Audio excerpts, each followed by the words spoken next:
balling to my very last breath. I'm balling to my very last breath. Let's start off with the morning slate. So I'm definitely big on the Commanders against Raiders. We've been big on the Commanders last year, still big on them this year. They've looked good, and they're playing the Raiders, who to me are still struggling to find their identity. There's a run-first team is the mindset, but Genti hasn't been as involved as he should be.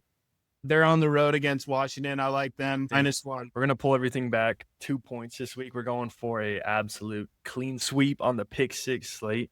Another thing I like about Washington is that they're 1-1. They had a tough game last week against the Packers, so I think that's a hungry team. They were a juggernaut last year, and they're going to put their foot down and play a hungry football game this week. Sticking with the bread and butter. Segue us into the Packers then, Chuck. We got another jug team who's looked great this year. What I noticed last week is a lot of people say that their offensive weapons are underrated and all. They got a bunch of no-name receivers, but they just keep throwing guys at you. They always have fresh legs on the field. So I'm going to go against what a lot of people say, that they don't have great receivers. I think that they got 4 or 5 guys that can make plays, and they just keep throwing them at you. They're hard to defend. So we're going with Green Bay -5.5 against a struggling Cleveland Browns team. Right. When you have 5 guys that are all studs, it's easy to say who's the fucking guy because you got a lot of really good ones. They have good problems. Yeah. And the running the ball, Josh Jacobs is just, he's the epitome of what you would think of as the old school running back, between the tackles, 20 carries a game, grind for the yards, can catch the ball out of the backfield. The guy's a stud. He hasn't shown any signs of decline as well. I have him at -5.5 here. The line just moved to -8.5, so if you want to take him at -6.5 too. And I'm going to go ahead and confidently say this is a 1-unit pick. I'm extremely confident in this pick. They're a jug, and week 3 now we're starting to see some teams that we have true confidence in, and this is another one of them. Absolutely. We got the Bucks and Jets. Bucks, Jets. Justin Fields is down. Fields out, Bucks at home. Another one. We got to stick to we're sticking to our formula here. Good teams against shitty franchises. Buccaneers have looked great. They've showed no signs of slowing down.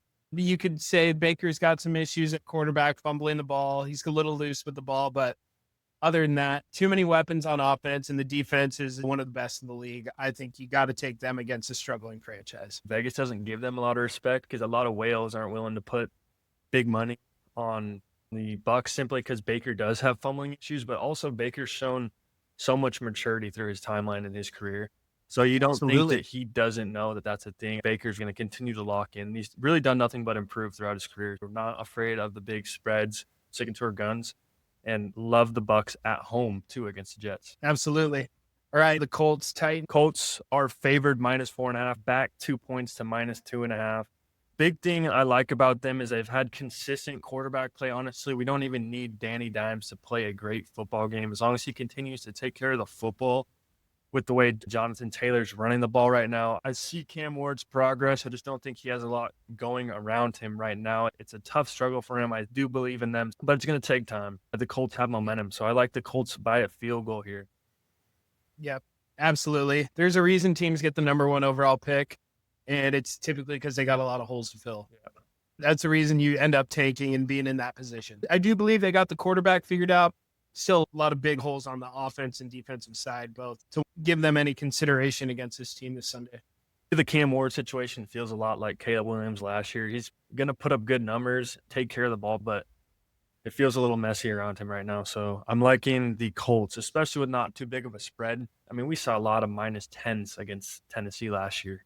So to get a -4.5, which we're going to take it at -2.5. Agreed. All right. Then moving into our afternoon window, we got the Seahawks at home against the Saints. We got the Sea Jugs versus the Rattlesnakes. I like the Seahawks at home. They've held teams under 20 points last 2 weeks, and we're taking them at home by a touchdown. We're going to buy back down to 5.5. You're going against Spencer Rattler, who hasn't won a football game yet. That's seems like a no-brainer to me. 0-8 and 8 career starts. Now, he has been playing good football, but Lumen's a different beast, and I'm keeping this one simple, man. I think he's going to be rattled in Lumen. It's going to be loud. It's going to be loud, and it's going to be rattling. Seattle played a great game against Pittsburgh last week. They looked a lot more dominant. Offense started clicking more. It was good to see Darnold actually tally up some yards. They get that offense going. This could be a blowout. Yep. Right there with you. We got one more pick, the ATL Jugs. Michael Penix. Oh, sorry, I missed them in the morning window. Yep. No worries. That's another 5.5-point spread against Carolina.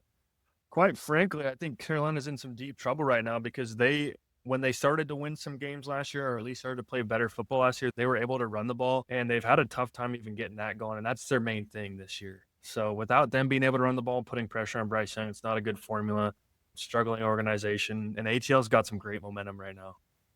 Yeah, I saw some points of concern last week during a commercial timeout. Bryce Young was watching the Magical Hats on the big screen. It's not really what you want from your starting quarterback. Well, not really. No, he was trying to do the ball guessing game on the screen. That's not really showing me you're locked in. Yeah, it's not a good sign to see the supposed franchise quarterback pointing at the Magical Hats. Not what you want to see with an 0-2 start from your guy. Yeah, that's negative aura. ATL's got great momentum. Penix is just settling in nicely. Playmaker and clutch. With that at -5.5, pulling it back 2 points to -3.5. All right, any final remarks? Sunday Bloody, pick 6. Let's take it to the house, baby. Let's make an impact. I'm balling to my very last breath.